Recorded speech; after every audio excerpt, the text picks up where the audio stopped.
আমি যখন ক্লাস 8 এ উঠলাম ঠিক তখন থেকে আমি বুঝতে পারলাম আমার পড়াশোনাটা করা আসলে উচিত না। কারণ আমার বাবা এত কষ্ট করে আমাকে পড়াশোনা করাবে আর সেই পড়াশোনা আমি বসে বসে করব, সেটা আসলে একদমই মানা যাচ্ছিল না। আমার বাবা রাজমিস্ত্রির কাজ করে।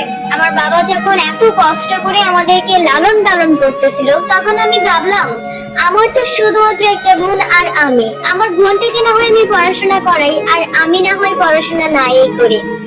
ঠিক ক্লাস 8 এ উঠেই আমি পড়াশোনাটা বাদ দিয়ে দিলাম।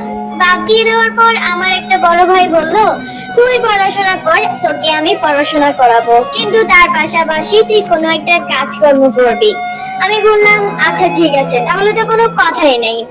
তারপর আমার ভাই আমার পড়াশোনার খরচ চালাচ্ছে। উনি বলল আমাকে ইন্টার কমপ্লিট করাবে ওনার টাকা দিয়ে। আমি কথাটা শুনে অনেক বেশি খুশি হয়ে গিয়েছিলাম।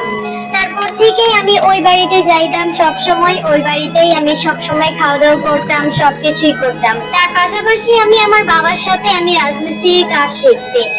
আমি অনেক কিছুর কাজ শিখলাম। কাজ শেখার পর আমি টেইলারের কাজ করলাম প্রায় 1 বছর। আমি আমার বোনের পড়াশোনার খরচ চালাচ্ছিলাম, এমনকি আমার পরিবারকে আমি চালাচ্ছিলাম। আমার বাবাও কষ্ট করে টাকা উপার্জন করে জামা কাপড় কিনতো, কারণ একটা সময় আমাদের জামা কাপড়ও ছিল না, একদম আমাদের বাজে একটা অবস্থা ছিল। যাই হোক, সেই দিনগুলো অনেক বেশি কষ্টের ছিল। যখন আমি ক্লাস 10 এ উঠলাম তখনও আমার অনেক বেশি ভালো লাগতেছিল।